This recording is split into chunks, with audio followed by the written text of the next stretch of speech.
Okay, let's see. You know the question.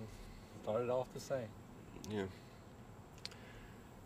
Well, for my first time as the interviewer in front of the camera, in this great series of medical testimonies, I'd like to ask you your name and where you're from. My name is Mark Pedersen, and I live in St. Louis, Missouri. Mark, I've known you for a couple of years now, and you have a medical history that I think is something that very pertinent to our modern world that a lot of people need to hear about. Could you give us a little history on it? Sure.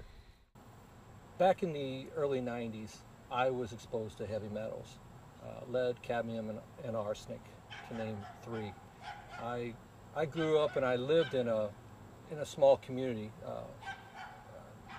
Herculaneum, Missouri, and our primary industry there was lead smelting. So I was exposed to the byproducts because of the smokestack, because of the heavy trucks that were going back and forth on the roads there. I was exposed to a lot of those carcinogenics basically my whole life. But most particularly, my wife and I, my ex-wife and I, when we were still together, we purchased a house from her grandpa in Herculaneum. Originally the idea that we were going to rent it out, and then eventually we had to move in and stay there for a time. In the course of remodeling that house, disrupted a lot of the dust that had accumulated in the house, in the carpets, in the walls of the house, that house being what they called a concrete house. It was a house that originally belonged to Doe Run Lead Smelting. It was originally St. Joe Mineral. Back during, I think it was built around 1910, 1911, sometime around there, the lead smelter built those houses for their employees. So basically these toxins had been gathering in the house since that time and accumulating. They accumulated in the home, and they accumulated in the soil. I started getting sick fairly quickly after my exposure. I suffered from severe migraines. I suffered from what they called it fibromyalgia, and that was after many thousands of dollars worth of tests, all kinds of pharmaceuticals, virtually anything and everything under the sun I was treated with. I had pain in my arms and in my legs, severe pain in the bottoms of my feet and in my hands. I often told people about how at times when I was bedfast that my mom used to come over and massage my hands for me, you know, and I used to do hand exercises and stuff just to keep my mobility back in my hands and all. But the severe migraines, eventually I was even on, my migraine specialist even put me on experimental drugs. I had horrific experiences from, none that were good. Nothing that really curbed the migraines whatsoever. I suffered from sometimes two to three moderate to severe migraines a week at times. I mean, it was totally debilitating at times. I had periods that were good. You know, I had sometimes 2 to 5 days or so without a headache, and I continued to work as long as I could. I was a certified welder and pipe fitter for the local electric company, Ameren UE. I worked in power plants.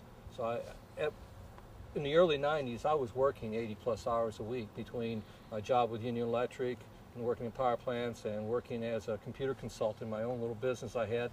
And I also ran a food pantry that provided help for people who were having a tough time. And basically by about 96 or so, I pretty much had to give all of it away. I had to walk away from everything. And I went from 80-plus hours a week down to 0. And I was forced to have to go on disability or lose my job and lose any income. And that's pretty much what brought me down to finding out about cannabis. I was active on a news group on the internet, a fibromyalgia news group, and I saw just a little blurb, someone talking about how medical cannabis could benefit people with fibromyalgia. And I thought, well, it's worth a try, you know. So I I obtained some from a friend of mine and started dosing with it. The relief from the migraines was pretty much a surprise for me. I didn't realize that I was going to get that too. But in the course of a 3-week period, my migraines went from a couple of them, a couple of them a week down to almost non-existent. Maybe a couple of migraines, couple or 3 migraines a month maybe, and they steadily started going down more and more. The fibromyalgia pain got to the point where the pressure points disappeared entirely, and I still had pain, usually in places like this, because that's what fibromyalgia was called. It was called arthritis of connective tissue. It's not like arthritis, which is in the joints. It's in the connective tissue where the pain is actually at. But the pain, so much of the pain went away. I could work. But the big thing was I could think again.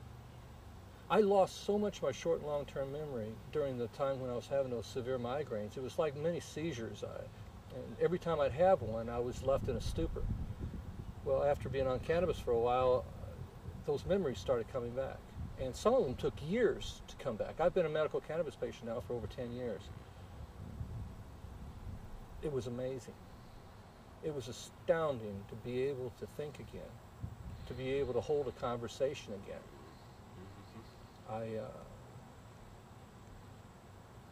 The hardest thing was not talking about it, because I couldn't, because suddenly I was a criminal now. Like so many of the people who we recorded over the years, over the last 2 years, we're able to function, but our government's taken our life away by denying us the only medicine that could allow us to live a halfway normal life. It's such a terrible catch-22.